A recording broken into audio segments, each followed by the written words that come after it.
Amazon Prime's The Wheel of Time TV show returns this week for its third and hopefully final season. For some reason, since its inception, this TV show has tried its darndest to win the award for least accurate adaptation of all time. The showrunner constantly shows open disdain for the source material by constantly ignoring the books and subverting even the very world building that the story is based on in service to his personal political beliefs. The first spoken line of the TV show in season 1 completely contradicts the source material.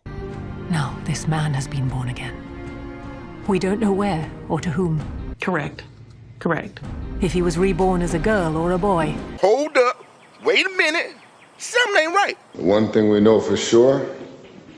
He is only a boy. Literally the only piece of information that they did know about the Dragon Reborn was that he would be a boy. The very magic system of the Wheel of Time is a gender-based magic system. Boys have a penis, girls have a vagina. But the show, to score political points, decided to completely ignore that. But while I could literally go on for hours talking about the show's shortcomings, that's not what this video is about. This video is about how I have proven without a shadow of a doubt that Rafe Judkins and Amazon are straight up lying to you. Now, whether or not you enjoy the TV show or you hate it, it has to be acknowledged that this adaptation is not very faithful to the books.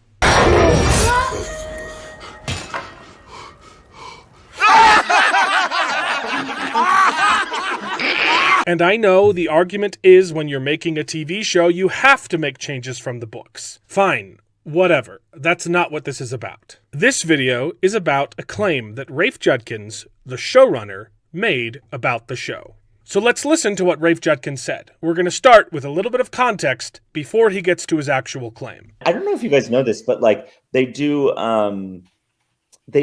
like, you know, these sort of like statistics on different fandoms for big projects like this. And the Wheel of Time fandom is statistically the best fandom. We have proof, scientific proof. Okay, they have scientific proof. That's interesting. I hope they have evidence to back up this claim. You know, the scientific proof that you're claiming to have. Spoiler alert, they don't.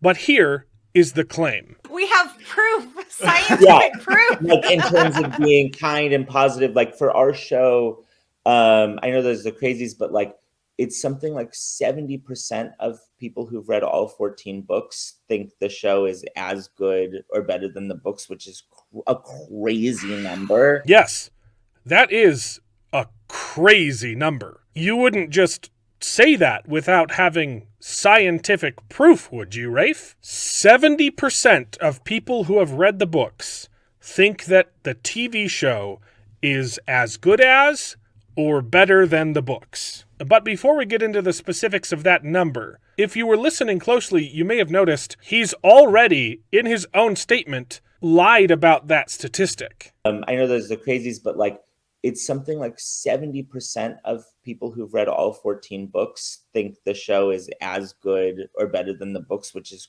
a crazy number.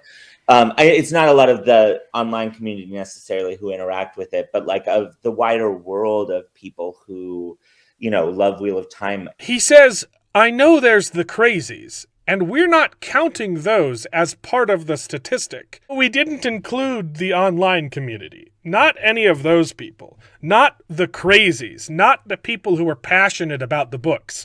Not the only people who could possibly disagree with the statistic. We didn't include those people in the statistic. But of the normal people, 70% of people who've read the books think that the show is as good as or better than the books. So he's already admitted to manipulating the statistic. And on top of that, he hedges his bets by saying, I think it's something like 70%. So if those numbers aren't exactly accurate, I can't be blamed. I just said something. Well, for them to be something like that, the real numbers would have to be at least close, right? So not the online community. Not any of those people. It's not a lot of the online community necessarily who interact with it, but like of the wider world of people who, love Wheel of Time, like consistently, statistically, Wheel of Time will come in and like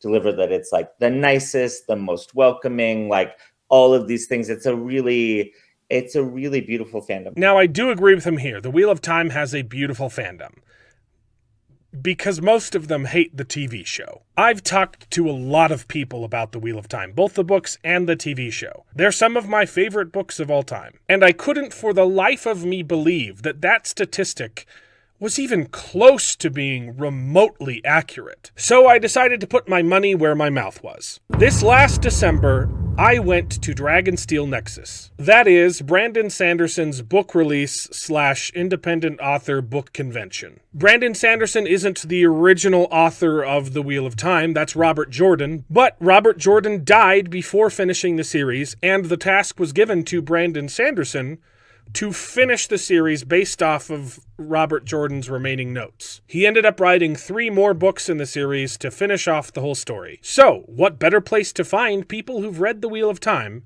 than a Brandon Sanderson book convention? I spent 3 days at Dragonsteel. I bought a booth there so I could promote my YouTube channel. It was only for 1 day because that's all I could afford, but I was committed.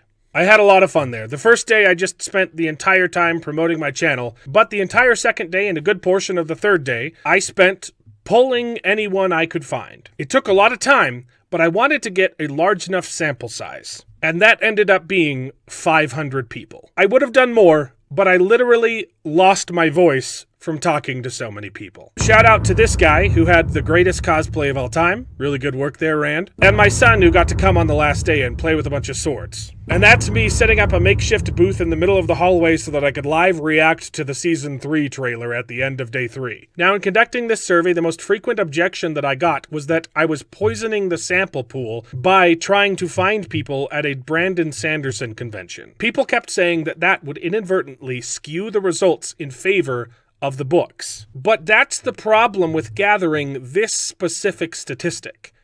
Rafe Judkins himself poisoned the sample pool. It's something like 70% of people who've read all 14 books think the show is as good or better than the books. The claim that Rafe made was regarding book readers.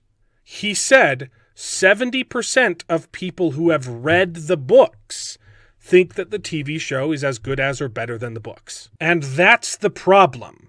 How do you find people who have read the Wheel of Time books who won't be biased towards the books? The books are always better than the adaptation. That's like a universal truth in nature. It doesn't matter what the adaptation is. People always say, yeah, but the books were better. And that's why I could not bring myself to believe Rafe's statistic. But I wanted to at least give him a fair shot. So, where do you find people who have read The Wheel of Time? I can't go to the mall and ask people if they've read the books, because I won't find any. And on the other hand, going to someplace like JordanCon also probably wouldn't be the best choice. Presumably, you'd get the very, very passionate Wheel of Time fans there. So, Dragonsteel felt like the perfect medium, a place where I could easily find a lot of people who have read the books. So, how did I conduct my research?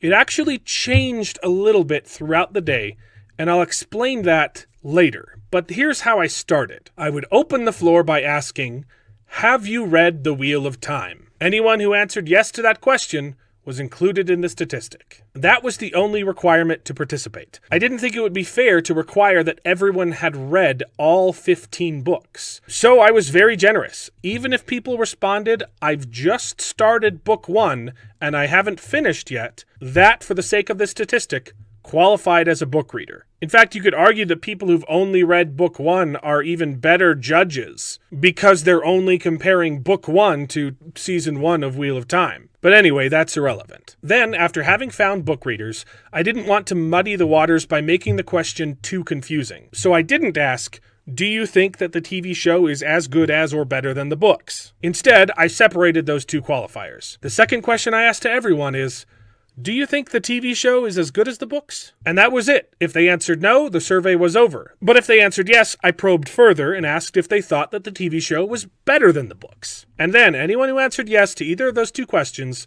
was included in the positive statistic. So let's take a look at the results. If we were to take Rafe Judkins' statistical claim at face value, and I polled 500 people at Dragonsteel, here is what those results should look like. 350 people would have answered that the TV show is just as good as, if not better, than the books. And only 150 people would have said no, the books are better. That would add up to 70% of people believing that the TV show is as good as or better than the books, like Rafe claimed. So, do you think that these numbers are accurate? I'll give you a few seconds to lock in your guess as to what the numbers actually were. 5, 4, 3, 2, 1. The actual result of me polling 500 people at Dragonsteel was the following. 40 people answered that the TV show was as good as, if not better than, the books.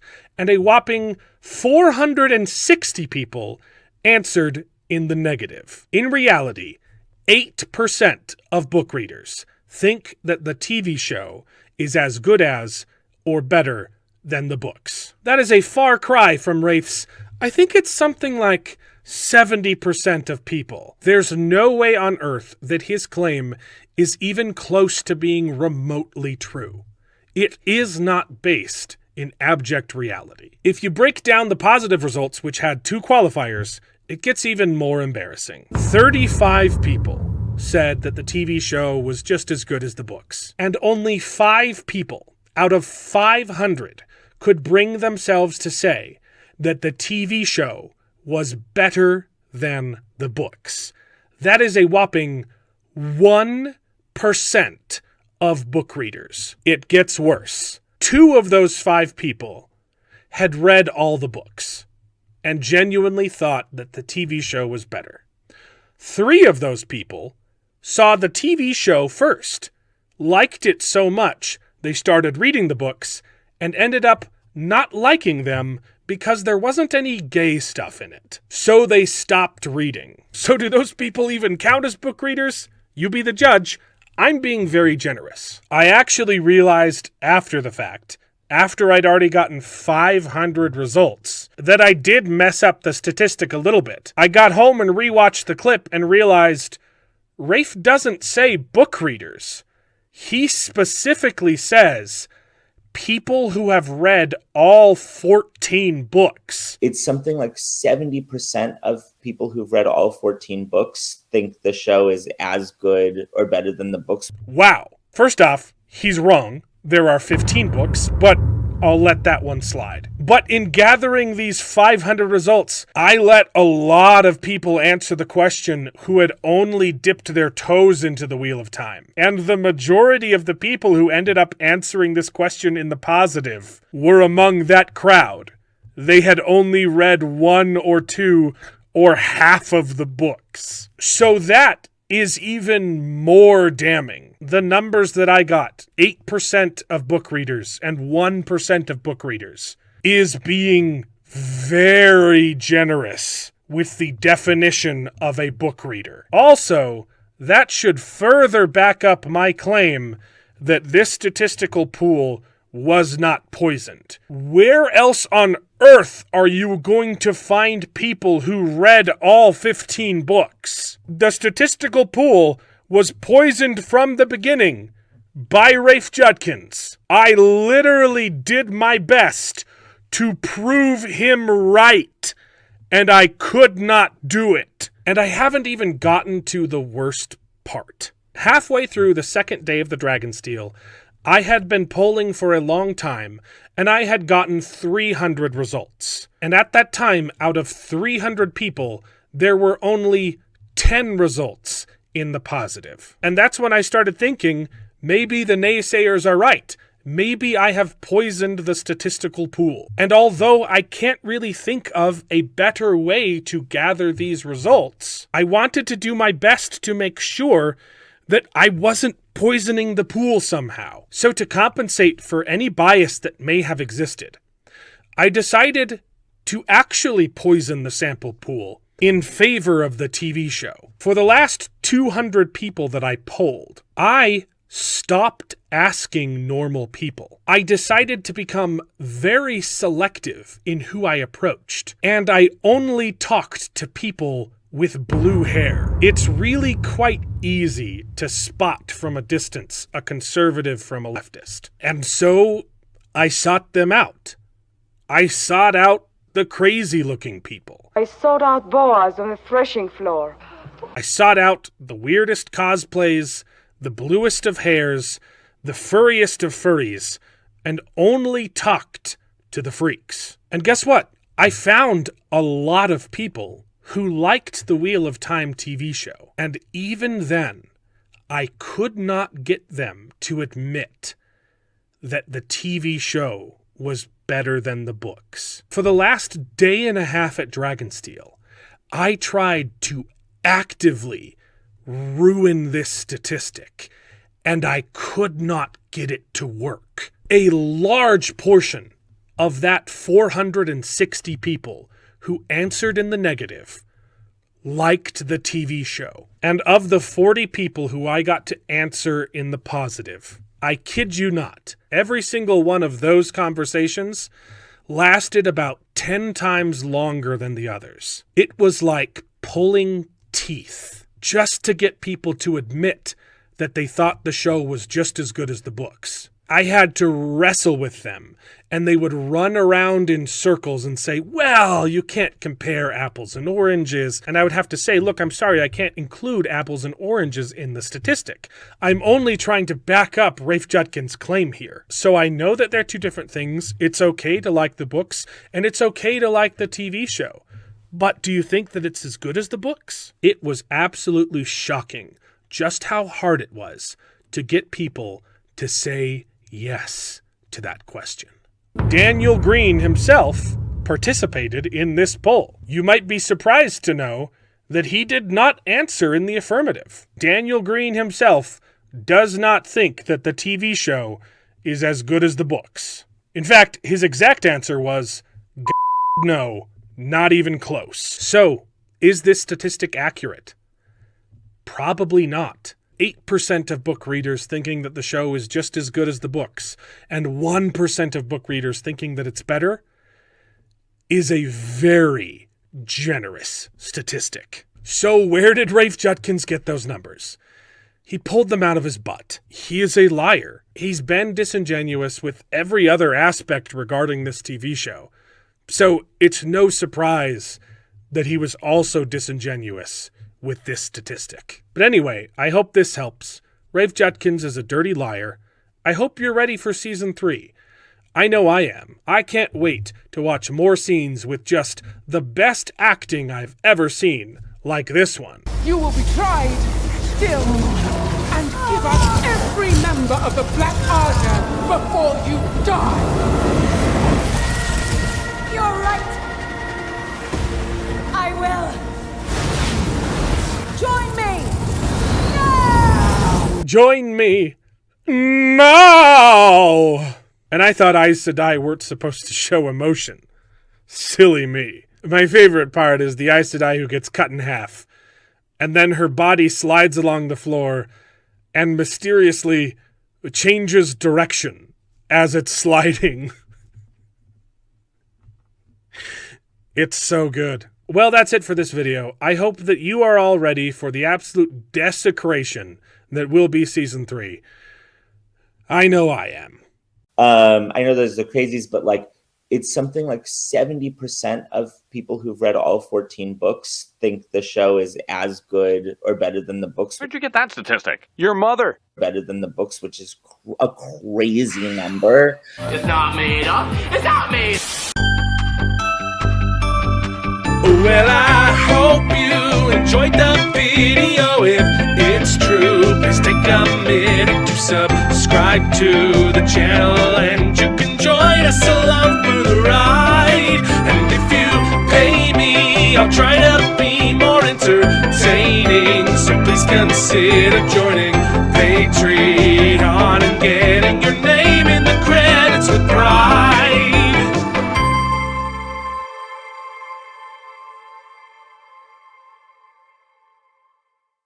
I'd buy that for $1.